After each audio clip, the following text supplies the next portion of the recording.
Good morning.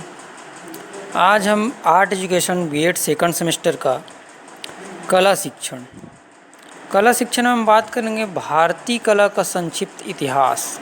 क्या है भारतीय कला का इतिहास, क्या है यह भारतीय कला का क्या है, इंडियन आर्ट। ठीक है, तो हम भारतीय कला क्या है इस पर विस्तार पूर्वक चर्चा करते हैं।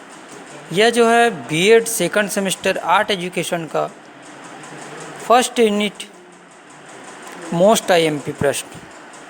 ठीक है, इसमें देखिए कला संस्कृत भाषा का शब्द है, जो कुछ लोग कला शब्द का अर्थ सुंदर, कोमल, मधुर या सुख लाने वाला मानते हैं। ठीक है, कुछ विद्वान इसे अपने अलग अलग अर्थों के आधार पर,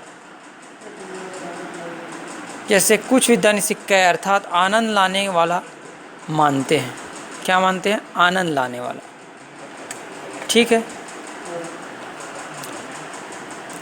संस्कृत साहित्य में कला शब्द का प्रयोग लगभग 20 अर्थों में हुआ है। संस्कृत साहित्य में कितने अर्थों में हुआ? 20 अर्थों में। ठीक है, लगभग 20 अर्थों में इसका प्रयोग हुआ है। कला एक अत्यंत व्यापक शब्द है। कला क्या है? एक अत्यंत व्यापक शब्द है। प्राचीन काल से भारतीय भाषाओं में कला एवं इससे भी पूर्व शिल्प शब्द का प्रयोग हो रहा है। अंग्रेजी भाषा में आर्ट शब्द का प्रयोग 13वीं शताब्दी से प्रारंभ हुआ। अगर हम क्या कहा गया है, अंग्रेजी भाषा में आर्ट शब्द का प्रयोग 13वीं शताब्दी से प्रारंभ हो गया है। ठीक है, जिसका अर्थ कल्पना उत्पन्न करना या ठीक करना है। जिसका अर्थ क्या है? आर्ट शब्द का प्रयोग, उसका उपयोग क्या है? अर्थ कल्पना उत्पन्न करना या ठीक करना। भरत मुनि के द्वारा नाट्य शास्त्र में कला शब्द का प्रयोग लगभग ललित कला के स्थान पर किया गया। ठीक है, भरत मुनि जो थे उनके द्वारा जब नाट्य शास्त्र को कला के रूप में देखा गया, कला में जोड़ा गया, कला शब्द में प्रयोग किया गया, तो लगभग क्या ललित कला के स्थान पर क्या किया गया है? भरत मुनि के नाट्य शास्त्र से पूर्व शिल्प शब्द का प्रयोग ही कला के स्थान पर प्रचलित था। भरत मुनि के द्वारा नाट्य शास्त्र में कला शब्द का प्रयोग लगभग ललित कला के स्थान पर कर दिया गया। लेकिन उसके बाद क्या, भरत मुनि के नाट्य शास्त्र में से पूर्व शिल्प शब्द का प्रयोग ही कला के स्थान पर प्रचलित था। तो ये भारतीय कला। ठीक, भारतीय कला क्या है? कला संस्कृत शब्द का है। कला क्या है? संस्कृत भाषा का शब्द है। इसके आधार पर कुछ लोग कला शब्द का सुंदर, कोमल, मधुर या सुख लाने वाला मानते हैं। कला क्या है? एक आनंद की प्राप्ति ही है। जैसे हम चाहे मंच के माध्यम से किसी की कला को देखें, या मंच हो या किसी भी अन्य प्रकार से किसी की कला का देखते हैं, तो वो क्या है? सुंदर, कोमल और मधुर, आनंद लाने वाला माना गया है।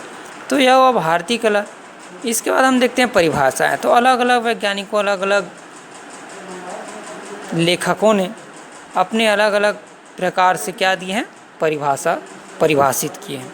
तो इसमें हम सबसे सर्वप्रथम देखते हैं डॉक्टर भोला शंकर तिवारी जी के अनुसार जो कला की परिभाषा देते हैं, इसमें है कला में मनुष्य अपनी अभिव्यक्ति करता है। कला में क्या करते हैं? मनुष्य अपनी अभिव्यक्ति करता है।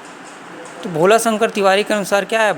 कला में मनुष्य अपनी अभिव्यक्ति करता है, अर्थात कला में मनुष्य अपनी अंदर छुपी व्यक्ति को व्यक्त करते हैं। अपने अंदर छुपी जो कला है उसको क्या करते हैं? मंच के माध्यम से या अन्य किसी भी क्षेत्र के माध्यम से क्या करते हैं? व्यक्त करते हैं। दूसरा है शोपेनहावर के अनुसार सृष्टि एक दिव्य रचना है और कला पवित्रता की अभिव्यक्ति है। सृष्टि एक क्या है? दिव्य रचना। जो हमारे प्रकृति आसपास के वातावरण है वो क्या है? दिव्य रचना है। और कला पवित्रता की अभिव्यक्ति, उसी में आपको क्या करना है? कला को पवित्रता के आधार पर व्यक्त किया जाए।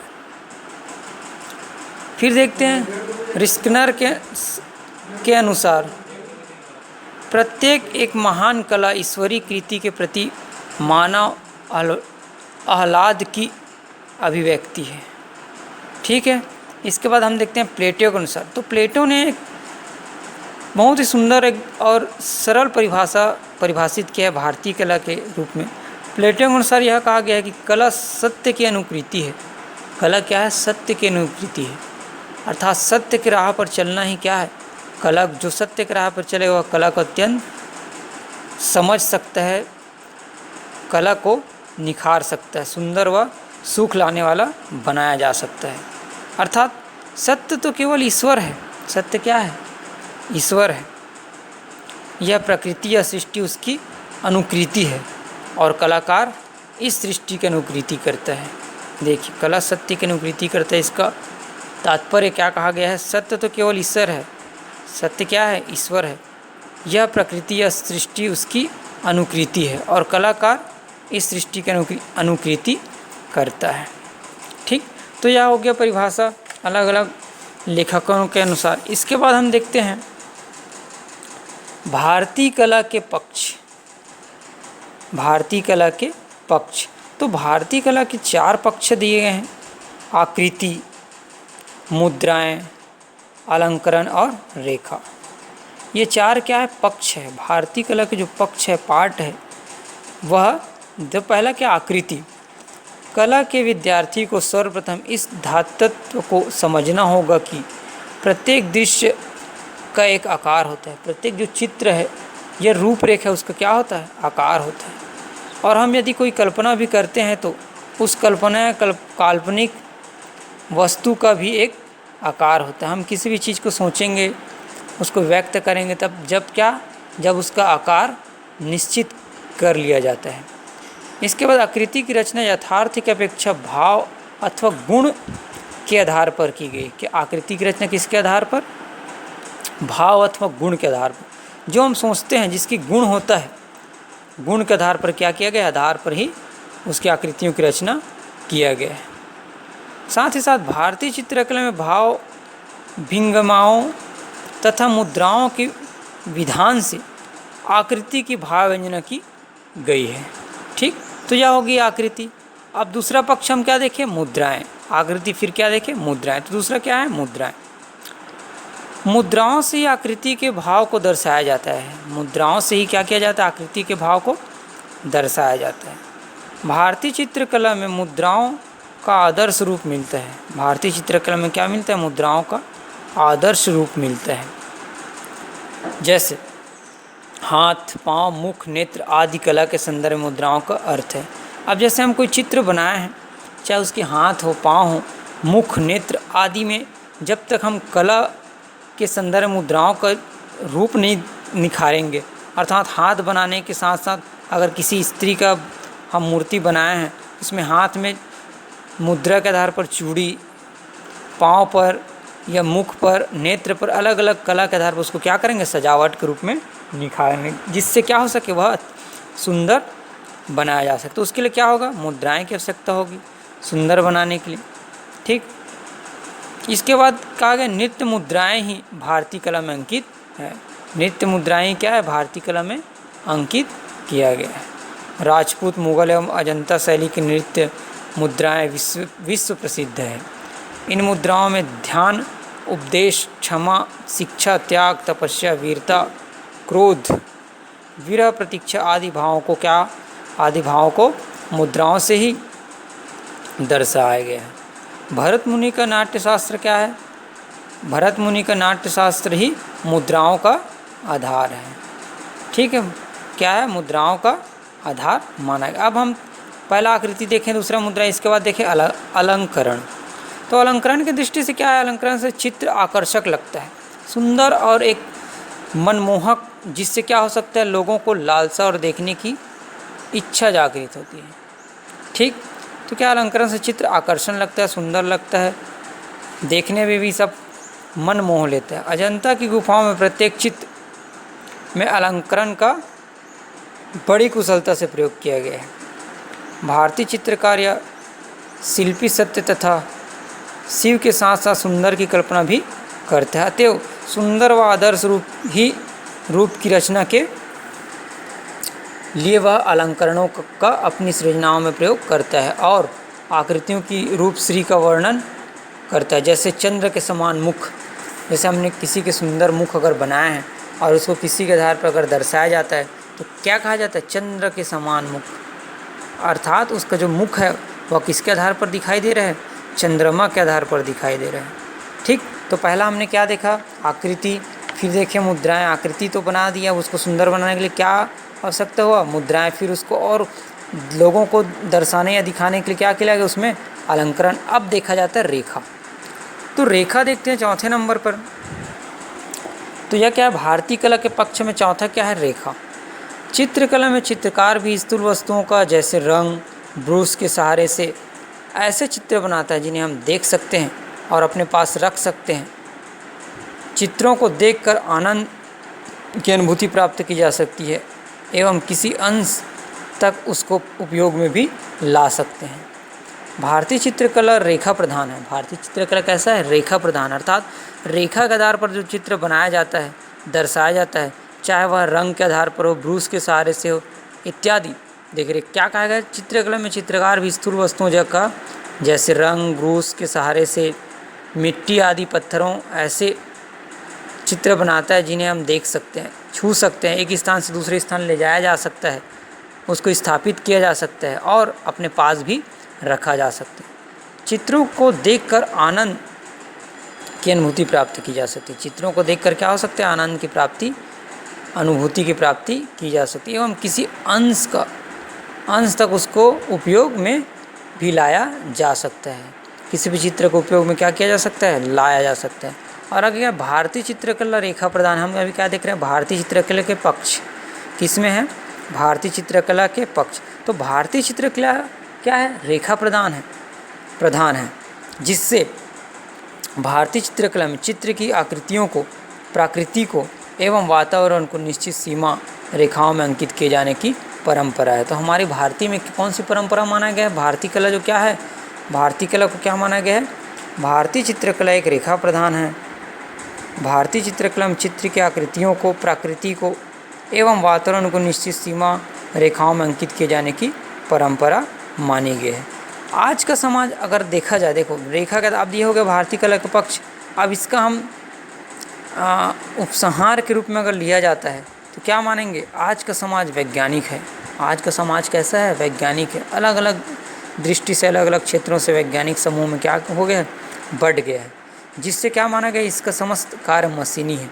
आज के जितने भी समस्त कार्य, जैसे किसी मूर्ति पर रंग लगाना है, कलर चढ़ाना है, तो क्या किससे चढ़ रहा है, मशीन के आधार पर। वैज्ञानिक तरीक़ों से चित्रों को अलग अलग तरह से सजाया हुआ सुंदर बनाया जा रहा है, किसके आधार पर, मशीनों के आधार पर। ठीक है, इसके बाद क्या है, आज के कलाकारों की कृतियाँ केवल संग्रहालयों में नहीं वरन सड़कों पर भी देखी जा सकती है। पहले क्या होता है, सिर्फ किसी की कला को कहाँ, संग्रहालयों में सजाया जाता था, लेकिन आज की दृष्टि में, इस वैज्ञानिक समाज की दृष्टि से, मशीनी की दृष्टि से देखा जाए तो संग्रहालयों में ही नहीं वरन सड़कों पर भी देखी जा सकती है।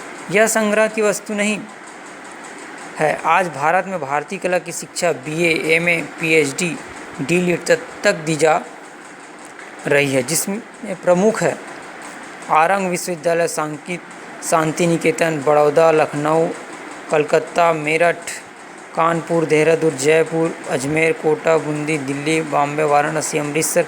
अनेक स्थानों पर BFA तथा MFA, BBA, MBA की उपाधि दी जा रही है।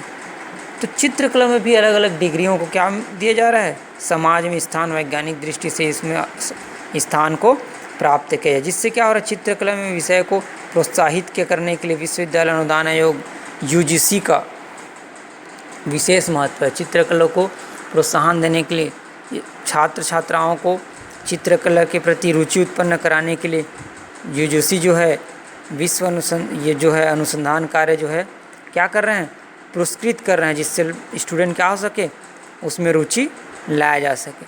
भारतीय चित्रकला पर अनेक अनुसंधान कार्य हो रहे हैं। चित्रकला विषय पर अगर बात किया जाए तो नई शोधपरक प्रक्रियाएं हैं, जिनमें संपूर्ण भारत की शोध प्रकृति का पूरा ब्यौरा है।